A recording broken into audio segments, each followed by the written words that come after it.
Welcome back, everyone, to the next episode of the Out of Context podcast, where we talk, you listen, you complain, you get offended, but you tune right back in the following week and you listen to us. I am Walker AC, the one, the only.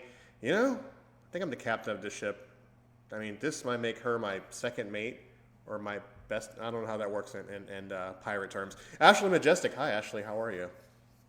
Hello, I am hanging by a thread, and apparently I'm being haunted by just random noises tonight. I already told you about the Discord thing, and now I'm hearing other random noise, and it's my dog chewing one of his toys on the other side of my desk. Well, I mean, at least it's not some weird haunting thing, because in horror movies, it starts with you hear weird things, and then the black guy dies first, and you take a shower or make love to your husband, and then they come in and kill you. So at least it's your dog. I mean, that would be solid.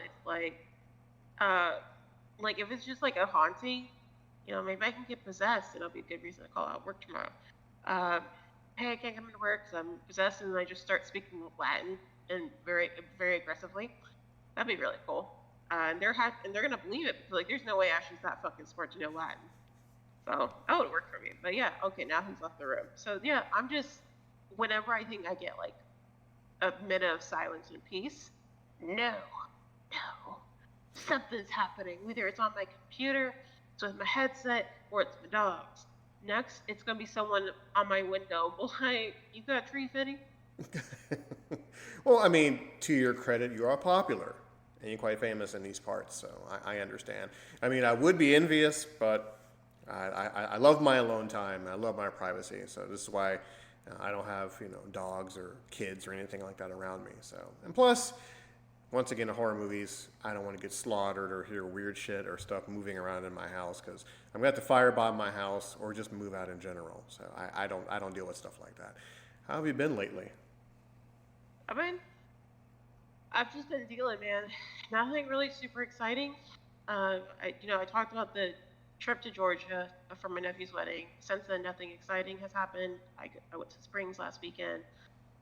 But springs is a very common thing for me. It's Florida. I live near a lot of springs, so I get to go to the beach and the springs a lot. And I'm trying to get my tan on because I'm going right back to Georgia soon. And I am so fucking tired of hearing my older brother always say, "How do you live in Florida and you so white as hell?" Because I work inside 5 days a week. I work inside all day long in the AC because I work for a financial institution.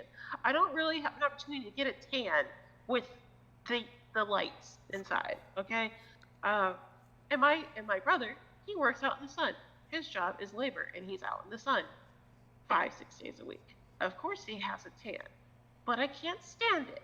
So I'm trying to get my tan. Usually I have a tan in the summer, but then it goes away. So I'm trying to start it early, and so far so good. So, I can't tell on the webcam, but I notice because I'm looking and I can see tan lines for my bracelet because that's how I keep track. Like, yeah, there's stuff happening.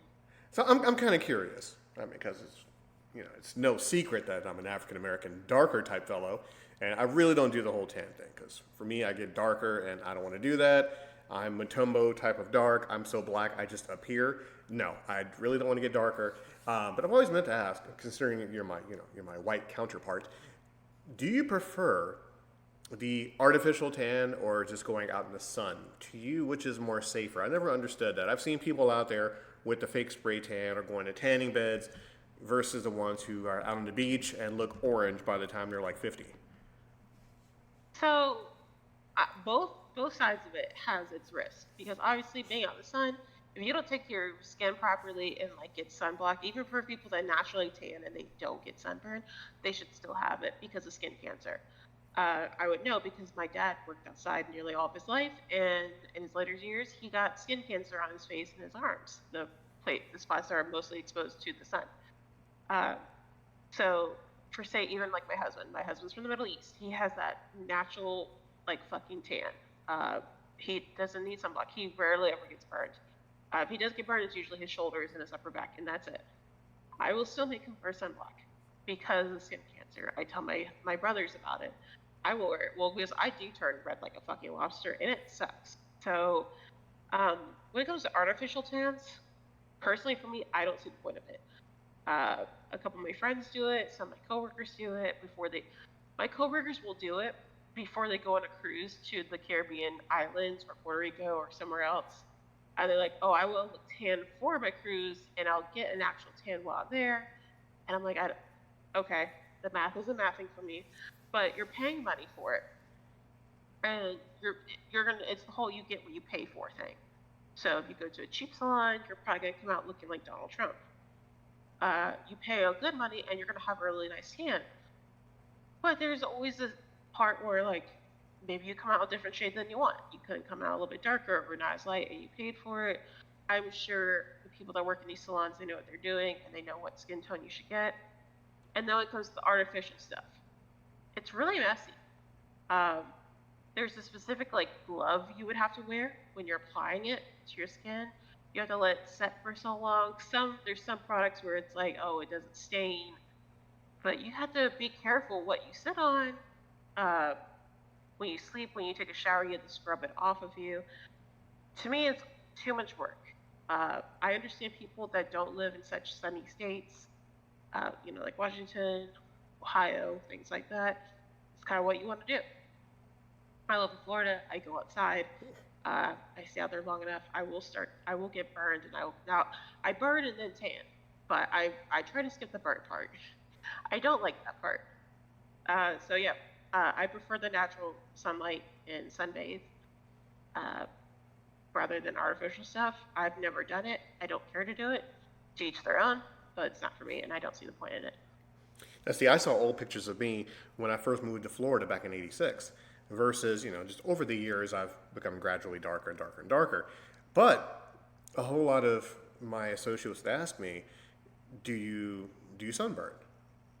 And I'm like, no, never been sunburned. I never experienced that.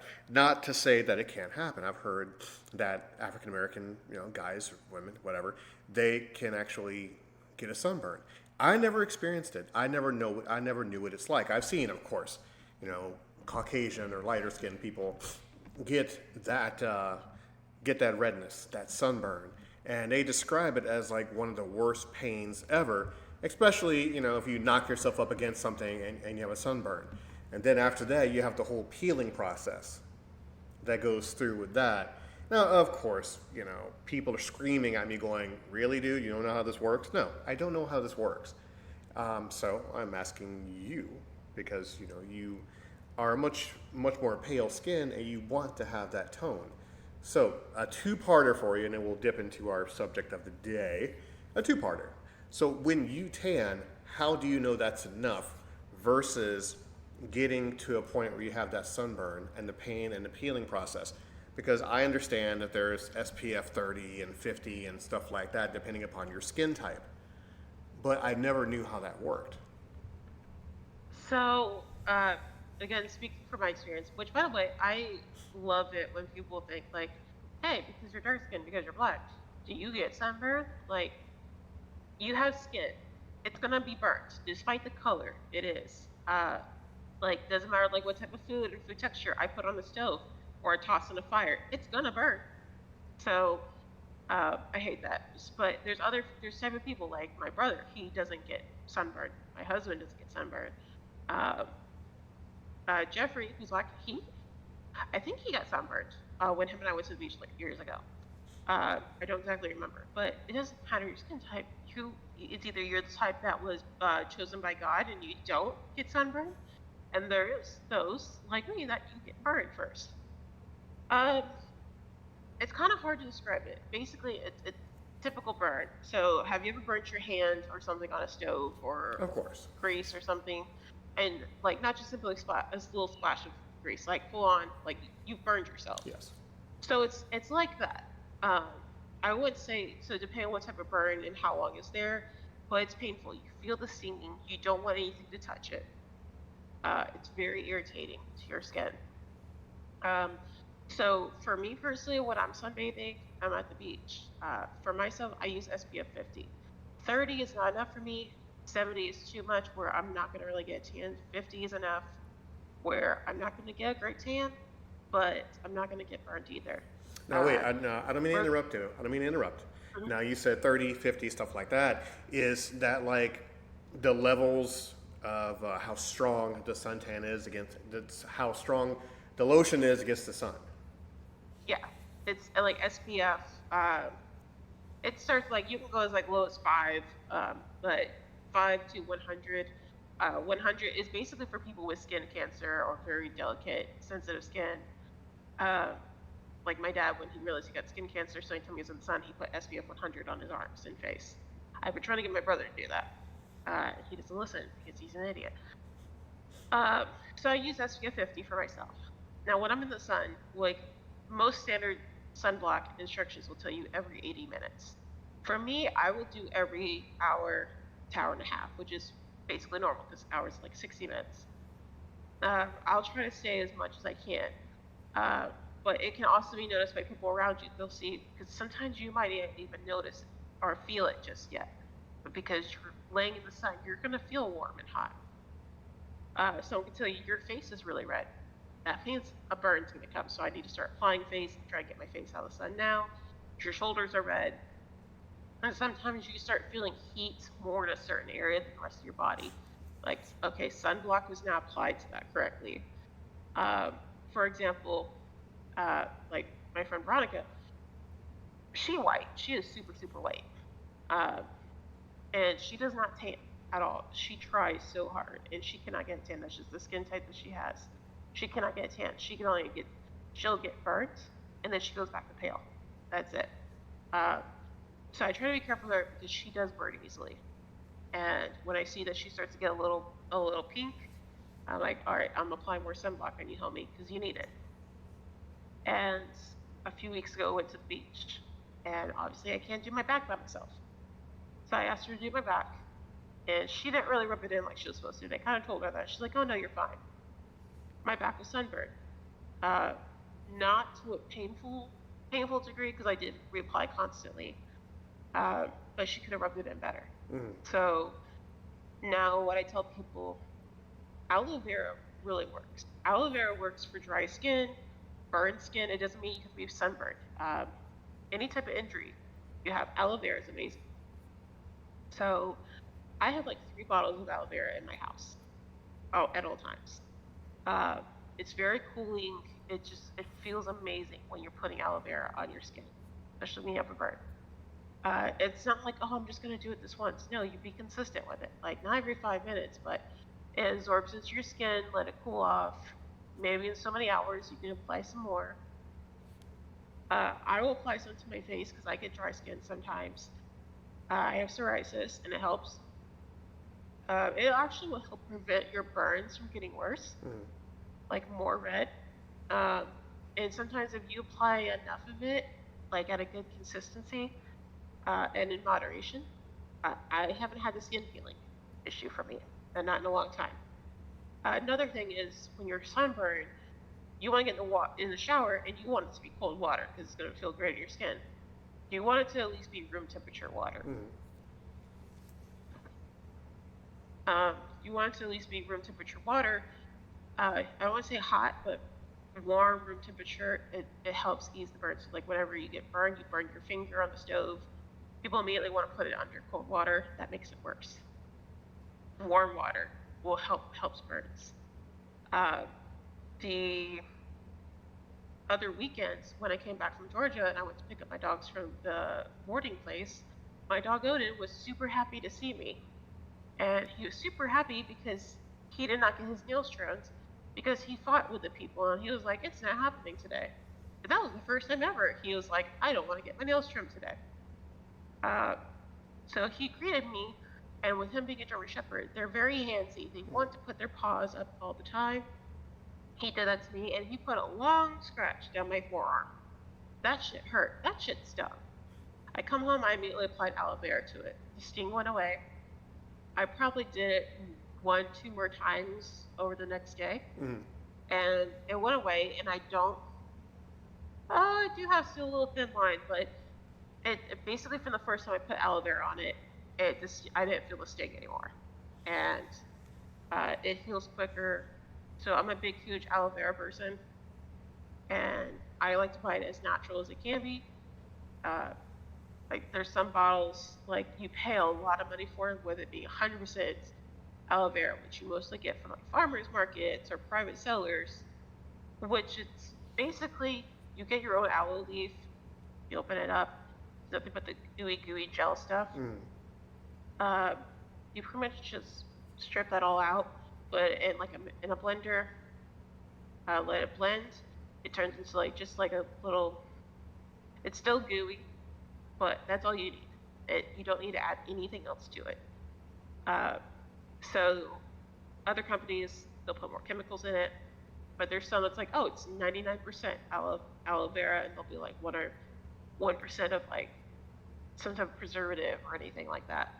And those I will get because again, 100% aloe vera in a jar. This costs money, and I'd be broke.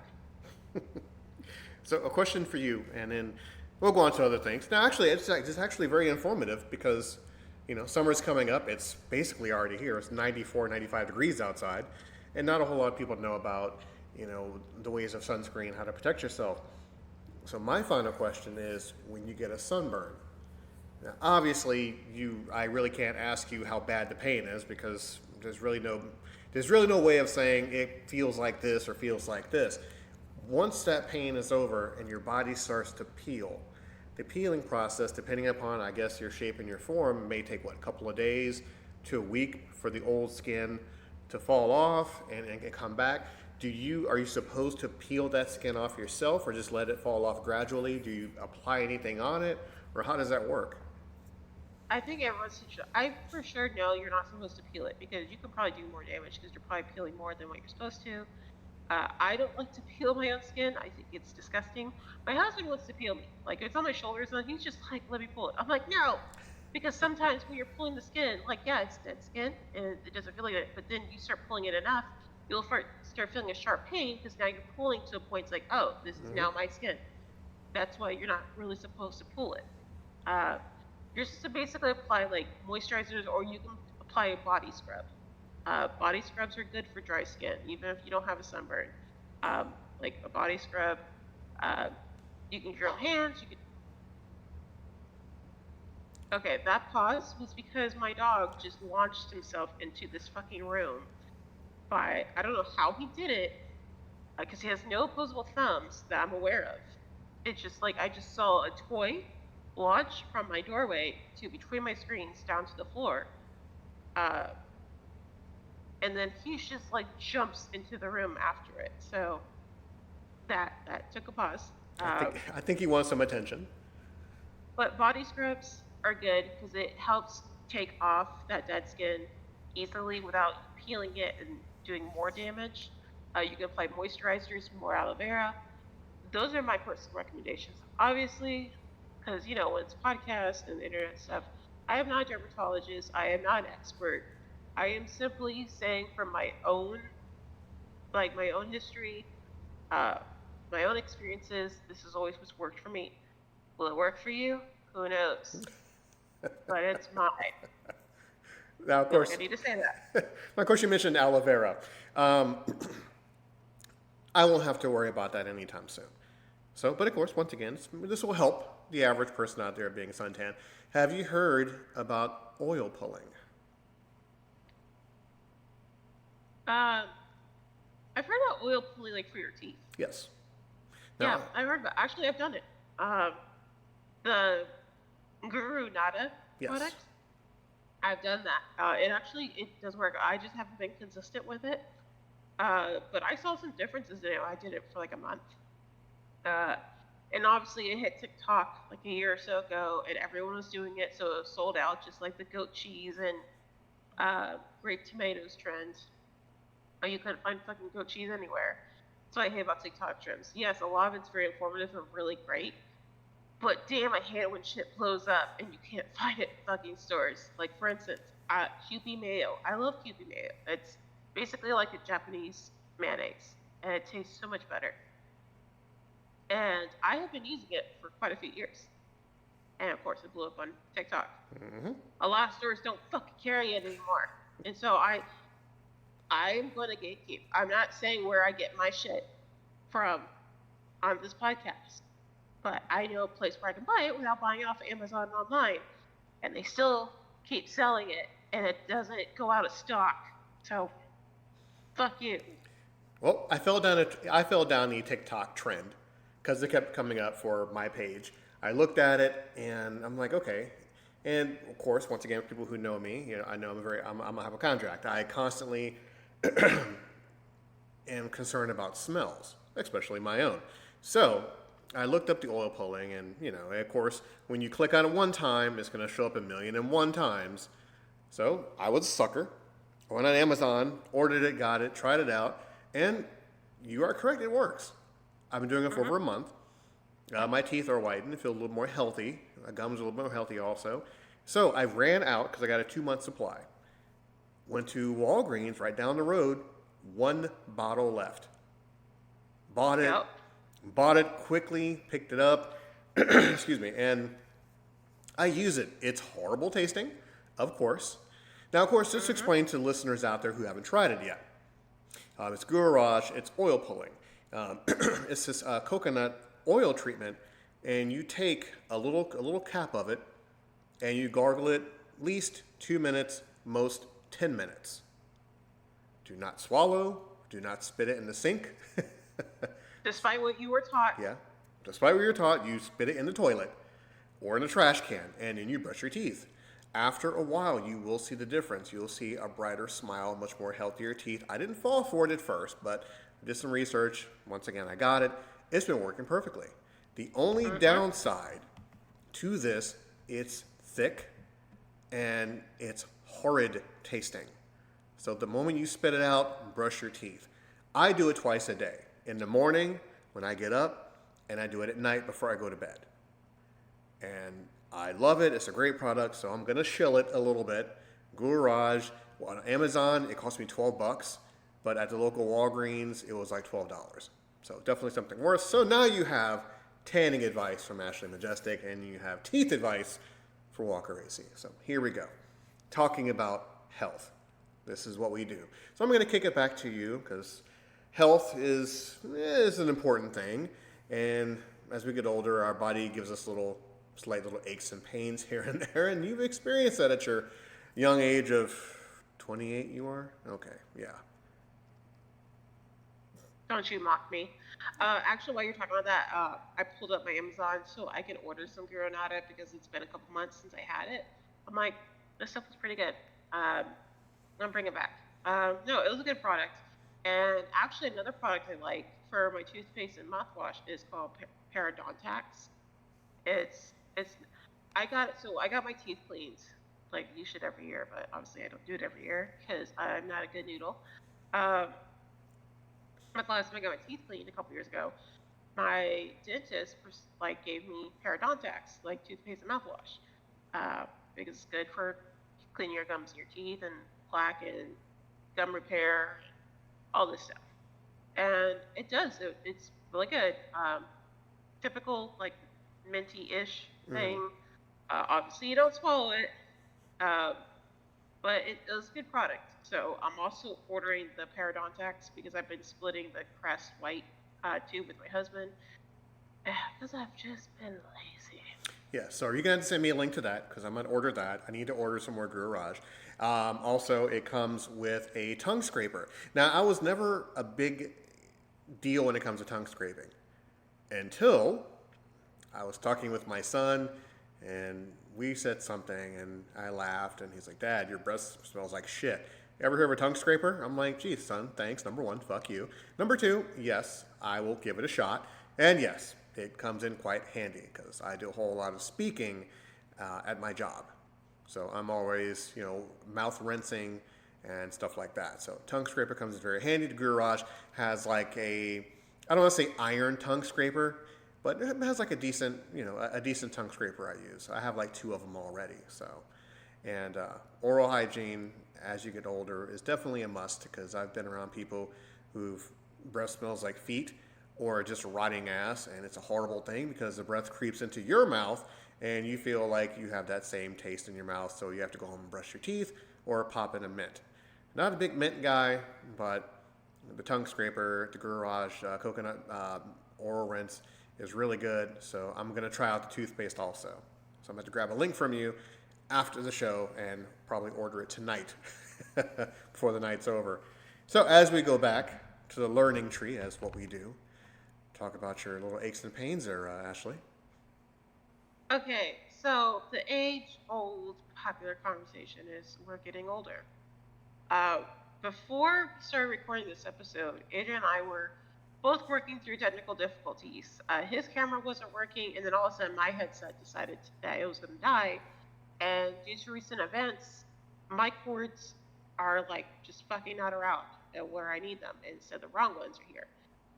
So I was scrambling to find one so I can charge my headset so we can do this recording. Because I don't trust my actual open mic. And the reason why that the other pause is because I can hear my dogs play fighting in the other room. And if I was doing that mic, you guys would hear them constantly. But I'm sitting here, and then all of a sudden, I feel a sharp pain. And I'm like, oh, that wasn't great. And Adrian's like, what? Like, I'm fucking old, because the sharp, random pain I felt was in my right hip. Wasn't doing anything, I'm just sitting here. I'm sitting here vibing. And I just felt a random sharp pain in my right hip. And it's my left hip that bothers me. And I'm thinking, I'm probably going to need a hip replacement or something when I get older, just like my dad did. My weight obviously doesn't help. I do need to lose more weight and walk more, but here I am. So I'm like, that wasn't even the one hip, that wasn't even the right hip for it to go in. It should have been my left hip. And, of course it brings me to the whole random shit that just happens to me. And you get that sharp pain in your lungs. For not even because I have boobs. So, ladies, if you're listening, we have the random titty pain. And because when I get the random titty pain, I'm thinking, oh God, is it a heart attack? Or is it just pain in my boob? I don't fucking know. And then sometimes I'll get in the center or the left of my chest. Once in a while, I'm like, I'm gonna die. Today is the day. It's just a bunch of random pain, and my body clearly does not operate like it used to. And it sucks. 30, and my body's just like, we're fucking done. Oh, you young person, 28 years old with body aches. Now, it's really funny. God. Talking about body aches, a funny story to tell you, Ashley. Let me snuggle up by the campfire here. It's story time with Uncle Adrian. Not the creepy uncle, but the actual cool uncle that just gives you money here and there. Reach into his pockets, folks. Yesterday, I'm at work. And I work outside sometimes. A good chunk of the time I work outside. Very physical kind of job, along with customer service. So, taking my medication has some side effects sometimes, like sun exposure. Might make a little bit of nauseous here and there, but it's temporary, it goes away. But yeah, yesterday, I'm like, okay, my chest kind of hurts, chest kind of tightens a little bit. I guess it's because of the side effects of the medication I'm taking. No big deal. It'll go away. Now, this is the second day this is going on. Now, I know what you're saying, people. Have some weird pain. Don't wait. Get it checked out. It could balloon into something else. But 48 years old. I've been on this planet forever. I know everything. So, second day. Yesterday, a little bit of chest pain. I'm like, okay, some medication. It'll go away. Didn't go away. Left pec started to hurt. I'm like, that's weird. Maybe it was something I ate. Let me sit down and do some work. Pec pain went away. Chest tightening came back. A little bit stronger. All right, well, let me go on lunch, see what happens. Ate some lunch, chest pain still there. I'm like, okay. And I start having a little PTSD flashback because my boss, 2 months ago, had a heart attack in his home. Fell down, everything. If it wasn't for his lovely missus, he would have been dirt. He survived his heart attack. I'm very close to him. I guess it could have been sympathy pains. Who knows? But I'm not going to wait. Chest pains got more and more intense. I'm like, great. I'm a drop dead, die in my job. Wonderful. Went to urgent care. Talked to the people. They ran tests, EKG. I'm laying there making jokes because I'm like, hey, if I'm going to die, I'm going to have a good time doing it. Doctor came in with a face mask. Of course, her eyes bugged out extremely wide. I'm like, well, that's not good. And she's like, well, looking at your EKG, there is a spot in your heart that's not performing the way it should. And I chuckled. I'm like, of course. Of course. She's like, what do you mean? I'm like, well, I don't drink. I don't smoke. Don't do any drugs. I may put a little bit of garbage in my body, but I'm pretty much a beacon of health. And of course, my heart is bad. Of course it is. She's like, well, that's why you should drink. She's like, well, I can't tell you anything, but you need to go to the ER right now. I look at my watch. It's almost 7 o'clock. I'm like, okay.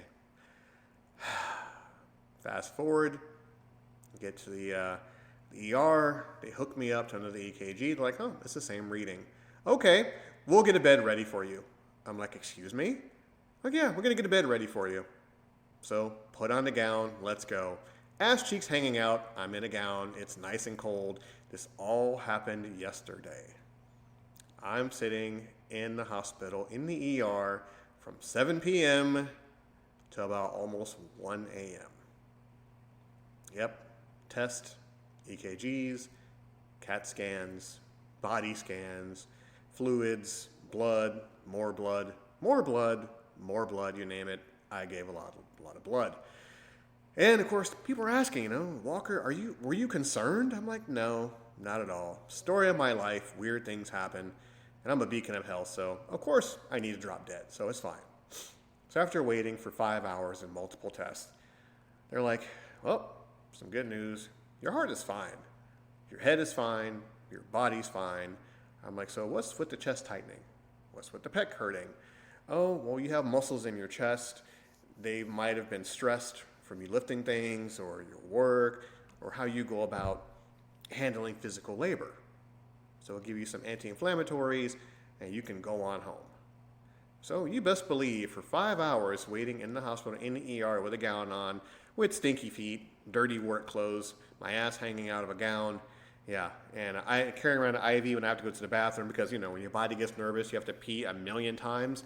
So yeah, carrying a little IV bag and having my arm pierced, it was a wonderful feeling, extremely wonderful feeling. And it's all happened because, I guess age does a number to the human body. Not a whole lot of people know this story, but haha, makes for great content. Everybody knows that your beloved Walker AC might have bit the big one, but it was some weird anomaly that happened in my chest, so I have to go get further tests and scans and stuff like that. So no matter how healthy you are, take care of your body, folks, because if yours truly can drop dead, anybody else can. So you are first to hear this story, Ashley. Congratulations. Oh, wow. So did you survive? No, not exactly. No, did not survive. I dropped dead, and you're right about being haunted and spooked. This is a ghost of a Walker AC, and once you make love to your husband, I'll come in and kill you both. Okay, cool. So, I'm glad that you're okay. That does seem pretty intense. Like, I hate to say this, but do you have like any arrangements for should you hit the big one? Like, your son is prepared. He will know what to do. He will know like where to go for your bank accounts, and is he your beneficiary? Like, you have all this stuff organized. Absolutely. He is going to get everything and then some, which I guess What do I get? If I tell you, you're going to knock me off. So I'm not going to tell you anything. I'm going to keep it, within the business. Okay. Oh, so the reason why I ask this, it's not even to be my smart ass dark sense of humor self, is because me being a banker, and I have these conversations all the time. Doesn't matter what age you are. You could be younger than me. You could be fucking agents. It's important to talk about beneficiaries. Your plan should something happen to you, because accidents happen, health happens, murder happens. You need to have beneficiaries in place. So if something happens to a loved one, isn't scrambling like, I have no fucking idea what to do. I'm searching through all their mail and all their boxes and drawers, trying to figure out where else do they bank at. Because nowadays it's very rare someone banks at just one institution. So that's why I want to ask you, because of that health scare, should anything happen to you, like, is everything set for your son? Does he know what he needs to do? Some people are also encouraged, like, have a emergency plan folder. Should like an emergency plan folder and a death plan folder, or just make it into one big old thing. Easier said than done. But basically, who are your contacts? Uh, these people also need to know that they're part of this plan, because if something happens, they don't know. Usually, it's assumed like it's probably the kids. Kids fucking fight.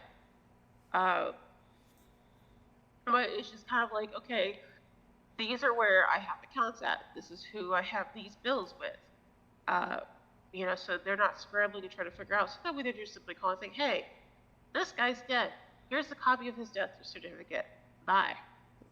And it's just kind of all sorted out. So it works both in the event of if you were to pass away or if you're in the hospital and you can't do anything for a couple weeks. And bills are, credit card companies and bills are going to stop for you. So. Oh yeah, I pretty much have everything set and ready to go.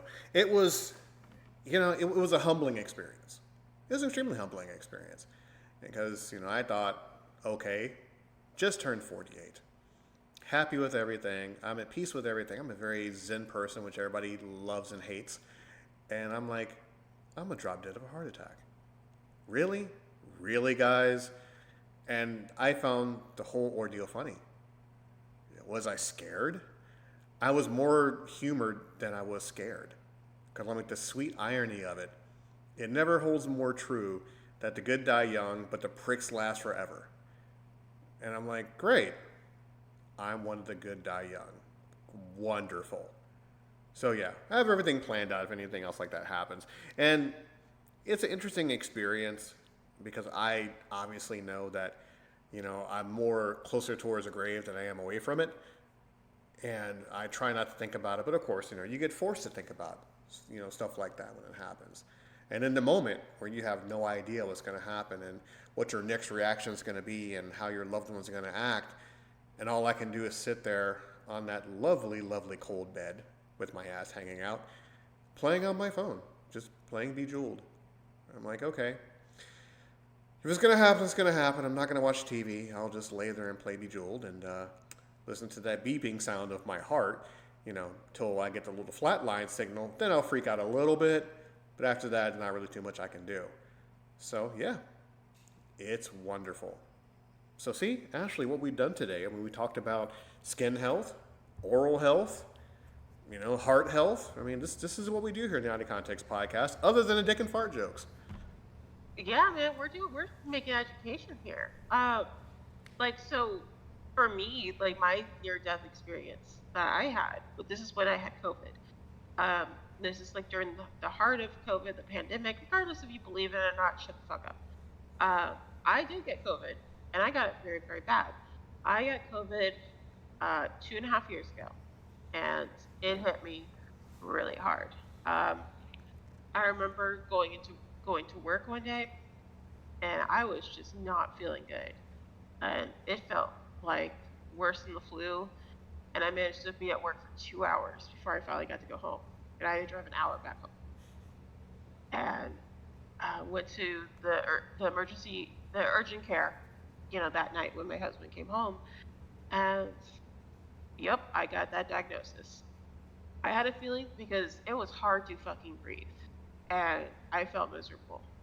Fast forward throughout the events, my breathing sucked. I was constantly coughing.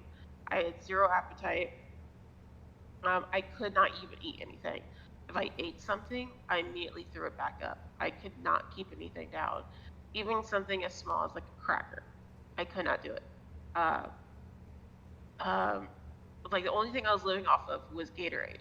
That was the only thing I could keep down, like water or Gatorade, but Gatorade has the electrolytes and stuff, so I was drinking more Gatorade than water.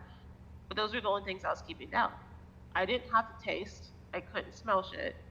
The only things I did get to taste, that was something easy that my husband was trying to get me to eat, because I was very weak. He tried to get me to eat a banana or pieces of orange. They both tasted like, so the banana, completely like fine, no brown spots, nothing. It's the perfect like texture for what a banana should be. It tasted fucking rotten. Like he went into a dumpster and grabbed a banana that had been there for 2 weeks. It tasted disgusting, and I immediately ran to throw up. try to give me an orange, like probably maybe the next day or something. It tasted disgusting. It was like some shitty acid. Like it was horrible. Those are the only things I could taste, and they did not taste right at all. But I kept getting progressively worse. At this point, it's been a week. I'm getting worse. And I know I'm getting worse. My husband knows I'm getting worse. He's like, you need to go to the hospital. I'm like, no, I'm getting better. I'm fine. I wasn't. The reason why, because I did not want to go to the hospital, because again, this is during the pandemic where thousands of people are going to hospitals and then they're dying and they're not coming back out. That was my fear, is I don't want to die in hospital. I don't want to go. Then finally one morning he basically forced me to go. So I went. They would not allow him back there with me. And they put me in my own little quarantine room, and I got put on a breathing machine because that's how bad it was. They got me on the breathing machine for quite some time. By the end of the day, basically, because I was in a quarantine room in the emergency room, the hospital had no beds available. That's how bad between other issues, other people's medical issues, and COVID, the hospital was full. So they had to send me home.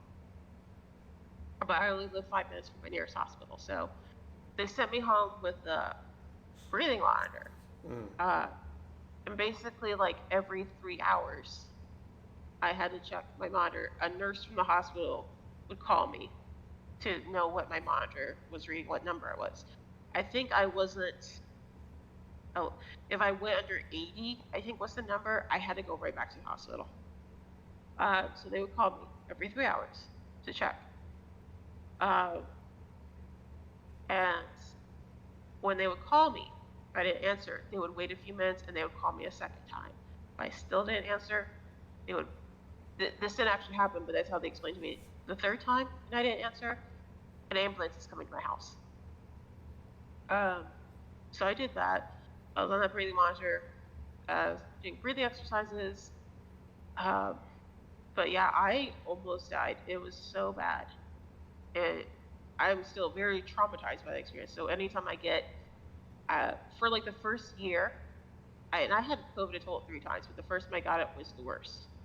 But anytime after that, if I had a runny nose, I had a cough, I would be in a panic. When I had that worst case of COVID, I went into so many panic attacks because my coughing and my shortness of breath would like cross with each other, and my body would go into panic mode, and it would make it so much worse. Where I was so much panicking and hard to breathe, I actually lost control of my body functions. Like my arms would shake and move in ways I could not control it.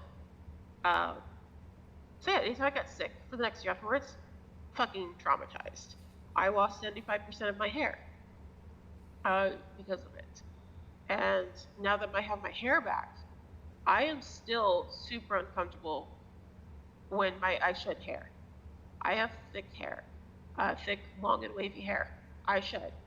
My hair type does that. I was shedding hair way before COVID. I did it my whole life, but when COVID happened, like after the aftermath of it, when I was losing my hair was shedding, and it was coming out in like basically clumps constantly. So even now, when I shed, and especially when I'm taking a shower, and a little extra comes out when I'm in the shower, it's always scares me, and I don't know when that's gonna go away. But it's not like the whole, yeah, man, I was so sick, I felt like I was gonna die. No, I nearly died. I almost died, and that was a very traumatic experience. And all I could think was, when I was sitting in that bed before they were gonna discharge me, is if they're gonna keep me here, I'm going to refuse treatment. I'd rather die at home than die in this hospital. That's what all I could think about. And I wasn't telling anyone, only my husband knew I was in the hospital. But I had told him, I was messaging him like, hey, something happens, these are the people you need to call. These are and these are in the order that you call them. It was my mom. It would be my sister-in-law, Cindy, because I would want her to tell my brothers. I don't want them knowing by phone. And Becky, and then a couple other people after that, like Veronica, and so on. So, but I was like, these are the people you're contacting, and you're doing it in this order.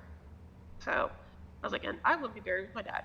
Don't care how. You can burn me to ashes, put me in the sheets, whatever. I don't care. Put me with my dad. So yeah, all that stuff was happening to me in a span of a day, like 12 hours or so, probably longer. Like, I'm going to die here. I don't want to. So yeah, that was a very traumatic experience. So yours was like heart scare and stuff. So I relate to you where it's like it's a very humbling experience, but man, does it make you think about things. It is, and it was the whole time I was at the ER, I was making jokes. I was making the orderly laugh. I was making the doctor laugh. I was making the nurse laugh. And I remember, because I was tired, I was so tired. One of the nurses like, why are you so jovial? How can you be so jovial? I'm like, because if anything happens, I'm in a hospital. If I slip and fall, I'm at a hospital. If I go into a cardiac event, I'm at a hospital. I'm going to let you guys do what you need to do. Do whatever you need to do. Take poop, urine, blood, semen, I don't care. Just, I'll lay here, I'll be your crash test dummy, it'll be fine. And then, I'm not going to talk about the white light or any of that other BS like that, because that didn't happen. I just laughed the whole time. Because if I didn't laugh, I would freak out. And there's no point in freaking out. Part of me knew that if this is going to happen, it's going to happen. I reached out to a few people, sent a couple of texts to a few people, and I'm like, hey, this is what's going on. Test will come later. If it's cool, it's cool. If not, it's not. And as I sit here, right now, I'm still having the phantom pains of everything. I know it's phantom pains. I know it's going to go away. I know the tightening will come and go because it's a muscle thing. It's not a heart thing. But it still doesn't resonate in the back of my mind that if I didn't get it checked out, it could have been something else. It was, like I said, very humbling to sit at work going, okay, it's going to happen. Don't know how or why, let's just get through it. As far as the whole cough, COVID thing, I think I mentioned it before in a previous show, that to my knowledge, I never got it. To my knowledge. Even at the height of it, with my job, the particular job I was doing, the particular place I was living, I wasn't exposed to it as much as a common person. I didn't get sick. I didn't have any kind of breathing problems or anything of the sort. My son got it twice. He didn't have any symptoms or anything of the sort. He got a little bit sick, but nothing to the detriment, of any kind of long-term lasting effects. And always make a joke that I get sick once a year. When I get sick once a year, I'm down for like almost a week. And I lose a whole bunch of weight, and I laugh about it because I work out a lot. And losing weight at this age is really difficult. So when I get sick, I drop a whole lot of weight. And I'm like, oh, this is good. I should get sick more often. But yeah. So yes, people, take care of yourselves. That was the whole crux of our story. And almost... Not for me. Not for me. Live. As you told the nurse or the doctor or whoever, you don't drink, you don't smoke, you don't really have any bad habits but the occasional junk food and trash you put in your body. And where does that get you? You almost died, buddy. Were you at actual risk of death? No, but the thought was there. Yeah. You're like, I do all the healthy shit. I do the good things, and here I go. There's people that live like, obviously it's the age-old joke that you live completely healthy, diet, everything, you do everything the right way. Boom, cancer. Boom, you get hit by a car. And my thing that I got from my dad was, I'm not here for a good time. Or I'm sorry, I'm here for a good time, not a long time. So obviously I tried to do my best. Could I do better? So much better. Yes, I could. But at the same time, I'm like, I'm enjoying myself. I'm enjoying myself right now. Am I going to regret it tomorrow or next week or next month, next year? Probably. Every time I wake up, I'm like, fuck, my body is not where it should be at. But here I am. Actually, I don't even drink that much anymore. Fun fact. I'm actually slowing down a little. When I'm actually drinking, yeah, I will still pour some back, but I don't drink as consistently or as often as I used to. I feel dehydrated all the time, so I'm always drinking water or green tea. Um, and another thing is because I'm prone to headaches and migraines. When I drink alcohol, it just increases that. So when I'm drinking alcohol, I have to drink a lot because I also am drinking water along with my drinks. I'm snacking because because it's like I'm working double time to not just prevent a hangover, but prevent me having a headache or a migraine the next day. And it's not even just from hangover shit. So, and that's just from an accident I was in. And I have head issues now.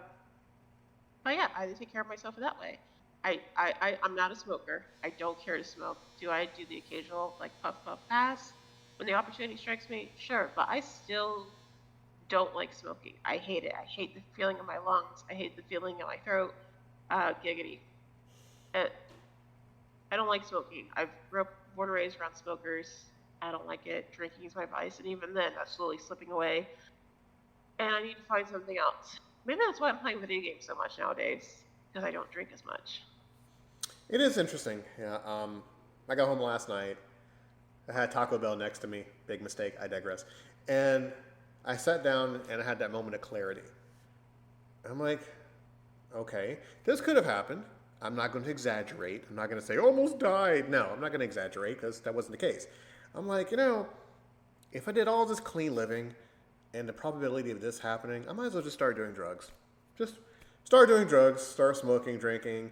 I work out. I might as well start doing steroids and human growth hormones and just knock it out of the park. So by the time I'm 70, 80, and my body withers away maybe 10 times its normal rate, I guess I have nothing to look back on and just be happy. And pardon the noise in the background, people. That's my dryer going off. I'm not going to get up and stop the show just to turn off my dryer. So, you have these little reflections. And I'm like, maybe I should partake in all this stuff that people are doing that's killing them internally, but they're living longer than me.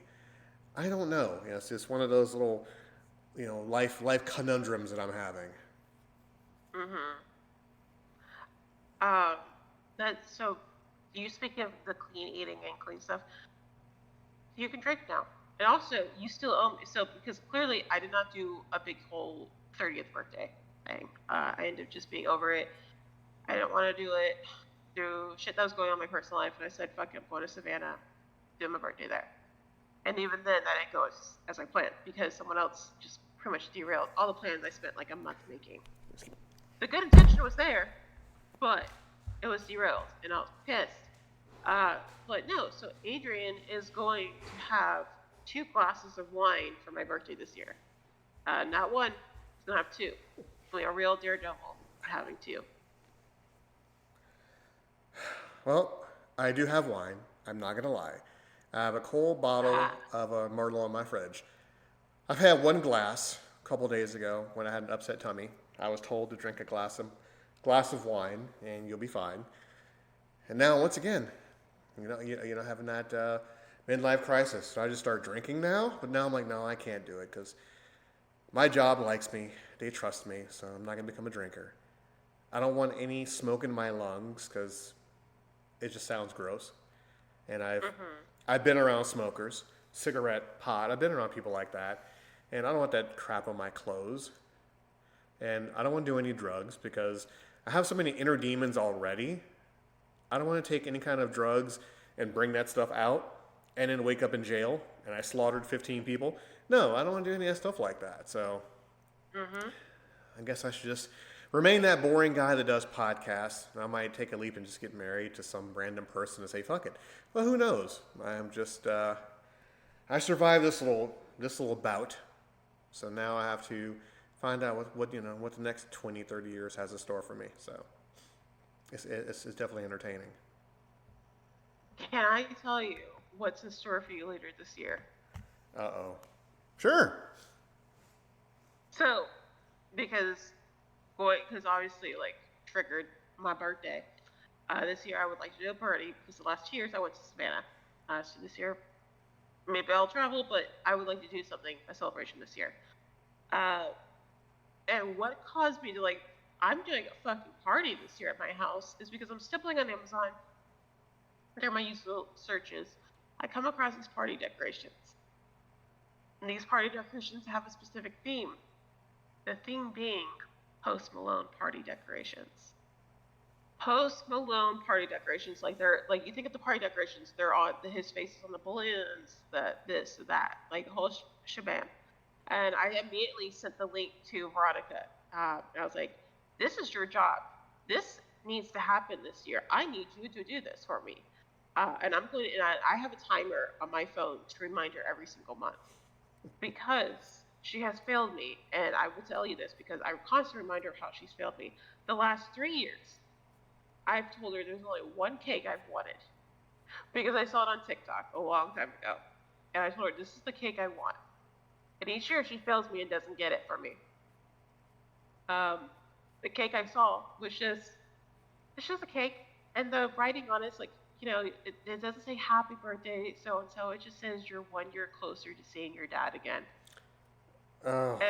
Your face. I'm gonna pull a page out of Adrian's sayings here, saying, folks, if we're not live on Twitch yet, but someday we will be. If you could only see the face that Adrian made when I said that, because in that split second, it was like he was thinking about it, hit him, and he was laughing. But I do, and so she's never got me that cake, so I never let her forget about that. But these Post Malone decorations, every month on a certain day, I am reminded to send her that text message with that link. Don't fucking forget it. And I have another friend who's sort of mutual friends with her, and she's my backup person. I'm like, you cannot let her forget this shit. Like when October or September's rolling around, start buying this shit. So it's gonna be a Post Malone themed birthday party. I want people basically gonna have temporary tattoos. Get the posty tattoos, the little face tattoos, little face stickers. Everyone's gonna get them. Everyone's getting them. Everyone's gonna wear them. I'm definitely gonna wear the always tired beneath my eyes for sure. I would like to make a theme. So basically, come August, September, I'm gonna tell people that are gonna be invited, like dress up as Post Malone. Like just find an outfit he's done online. And the thing is, it's easy. He doesn't really do extravagant outfits. He just kind of dresses up like a normal dude. But some are more iconic than the others. Some outfits he wears a cowboy hat. But basically, just come dress up as Post Malone. Like just be your best posty. And so it's gonna be obviously Post Malone birthday party. Like that's what I want. As you wish. As you wish. I will dress up as Post Malone. I will gladly do that. I will get the face tattoos. I will dress up as a normal guy, but a African American version of him. So yes, that is no problem. I sent you one of his songs many, many, many moons ago. Not to derail the show. He and somebody else did one of the songs for a WWE video game called Rockstar. Yeah. Yes, it's him and 21 Savage. Yeah, him and 21 Savage. Yep. And I heard that song. I liked that song. I found out that he did it. I sent you the link of it. And actually, it's a really good song. I was never a big fan of his, but I like his music. And he is entertaining. He's extremely entertaining. Yeah, he's such a cool dude too. Obviously, I don't know him personally as much as I would love to, and people think like, oh, that's your man. Like, no, actually, Post Malone, I don't have like that type of fan crush on him where it's like, oh, I'd marry him and he's my all pass. No, he's someone that I would genuinely just love to be friends with, and like hang out and stuff because just from videos and he does Twitch streaming occasionally and just behaviors that obviously I'm viewing as an outsider. He's a big nerd. He likes his games. He likes references. He has a Master Shake tattoo from Aqua Teen Hunger Force. He's just, and actually, I'm older than him by like I think somewhere between 1 to 3 years. I have to Google it again, but I'm actually a little bit older than him. So, but a lot of the same references, and just from when I saw him in concert, how silly goofy he was. He's just an all-around like good vibes person. Haven't heard any bad stories about him. Random people take photos and videos of him and never see anything negative. Has he done something negative? I'm pretty sure, because everyone fucking does something negative. But honestly, that dude could book a hospital. I'll still be a fan of his. Let's not kid ourselves. But no, so he's just someone I would be a fan of. I'm a big huge Post Malone fan. Like obviously this wasn't planned, but I'm wearing my Post Malone shirt. Uh, I have my holy trinity of my 3 Post Malone pop figures. I have stuff like that's Post Malone related. I have like a little light here. I just ordered. He has 6 albums together. The most recent, the Diamond Collection, which is basically like the greatest hits album. So I had the first 3, or not the first 3, I had the second 3. Go figure, those came first. And sometime next week, I'm getting the first 3 albums, and they're already pre-framed. They're more the canvas frame type. So as soon as I get those, they're gonna go on my wall right in front of me, so I can look up. Boom, Post Malone. I'm sounding super over obsessed, and I don't care. I'm gonna be that person. I just ordered 2 stickers to put on my car. One of them is just like a little white outline of German Shepherd ears, because I'd be that German Shepherd mom. And the other one is just a really nice handwriting. It says probably listening to Post Malone. I like that. I'm back in the car. So I can't wait. Whenever I'm going to get down my car, because obviously I need to clean spots before I fly it, take a picture. I'm like, Jay. So yeah, those are my obsessions. Post Malone, Bulbasaur, Ancient Egypt. It's really hard to get anything wrong. What would Ashley want? It's very hard to get anything wrong. Like, because I am constantly preaching about my obsessions. And of course, out there, people who are listening to this show, Ashley's wish list. Post Malone, you've heard it, folks. Listen back to the show. It's not hard to shop for her. Don't go on It's Team really U. not. Just go on Amazon or her wish list. It's really not. For Secret Santa at my job, not this past Secret Santa, but the last one, the person that got me, and we all fill out lists of like things we like, don't like, etc., etc. And I still was like, you can't go wrong with me. And she got me like a Bulbasaur, which is a Pokemon. It's like a Christmas themed Bulbasaur. And then she got me air fresheners that is a cutout of Post Malone. And it's still hanging at my door. I'm like, the scents are far gone. There's 3 air fresheners hanging from my rearview mirror. A Bulbasaur one that I got from MegaCon, the Post Malone one, and then an air freshener that looks like the classic Game Boy Advance, the gray one. And there's a sticker that I put on the back of it. It's a reference. It's Darth Vader. It's a reference to a band called Five Finger Death Punch. Right. And but the pun on it says Five Finger Force Choke. Is Darth Vader? It's a force choke. Of course. And that sticker actually got me out of the speeding ticket.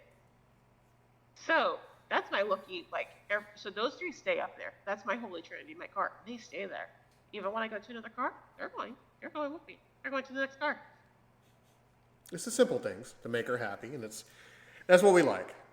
I don't have simple things, I guess.